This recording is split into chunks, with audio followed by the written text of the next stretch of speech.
This is basically endocrinology, and each one of the gates represents a point of secretion for these glands.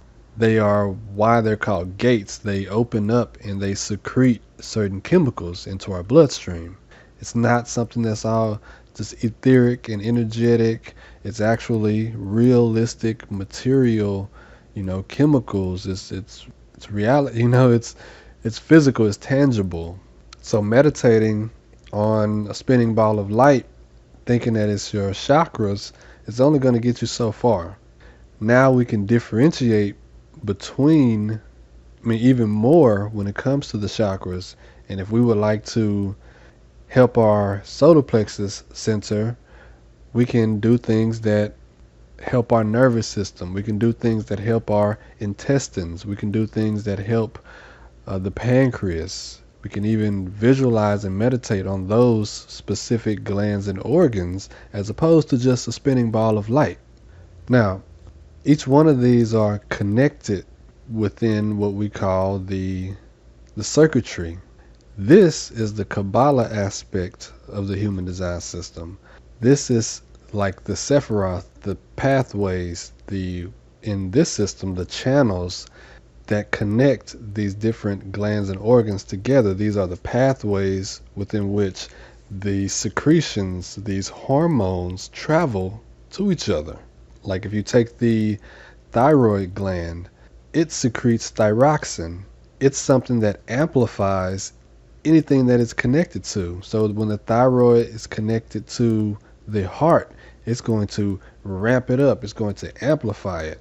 When the thyroid is connected to the solar plexus, to one of those glands or organs, a part of that center, it's going to ramp it up.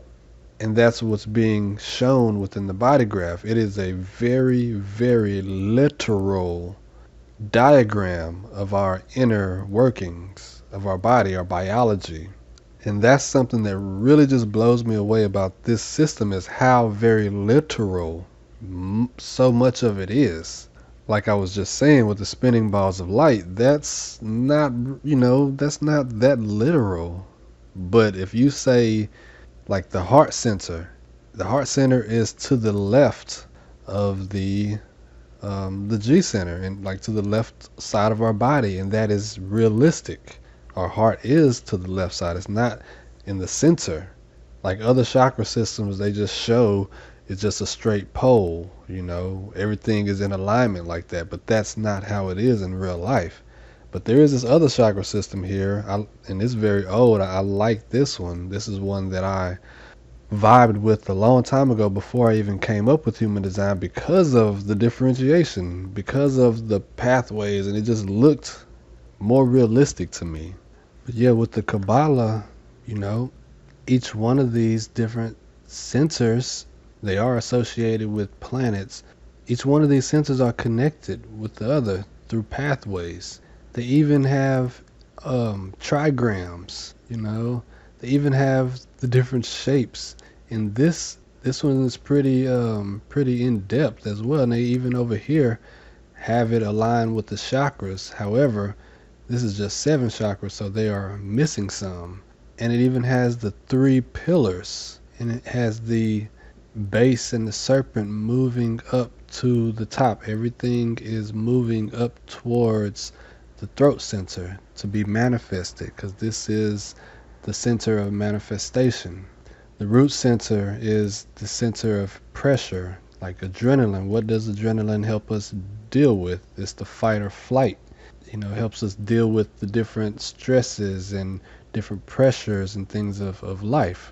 The splenic center is dealing with the immune system. The immune system is dealing with the checks and balances of the body in the now. It also deals with the endorphins, the feel-good endorphins of life. The sacral center deals with the reproductive glands. This gives us energy, vitality. This is a motor, just like the adrenaline system is a motor. The splenic center is a awareness center. This gives us awareness, information. It's the most ancient awareness center of our body, and all species of animals share in this because they all have a splenic center. It's about survival. The solar plexus center is a motor that's mutating into an awareness center as well. This gives us emotional energy, emotional fuel for life, mutating to be a source of spiritual information. But the only way to tap into that is through knowing the mechanics of the solar plexus, which is to wait over time. The splenic center is spontaneous, it's all in the now. The solar plexus needs time for those waves to settle so that we can have clarity and see things more clearly. The heart center deals with it's another motor, and it gives us energy, it gives us willpower, to do certain things, and it's the center of self-worth. The G center is our sense of identity, our sense of direction, and our sense of universal love. And this happens to also be where the universal spirit dwells within us.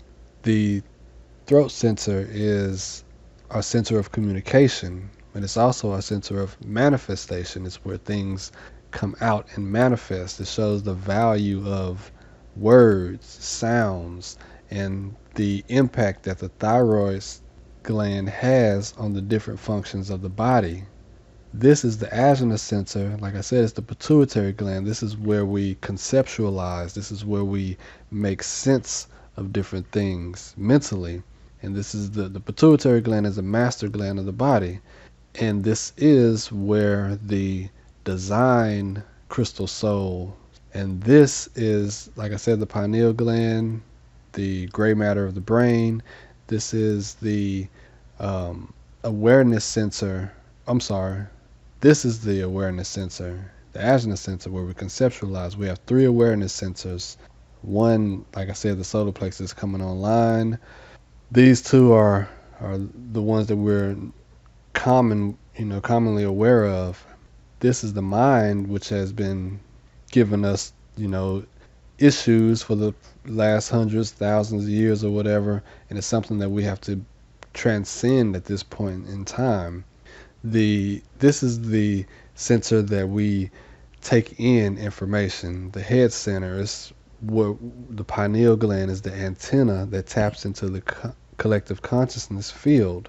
So this center becomes a pressurized zone, just like the root center is a pressurized zone.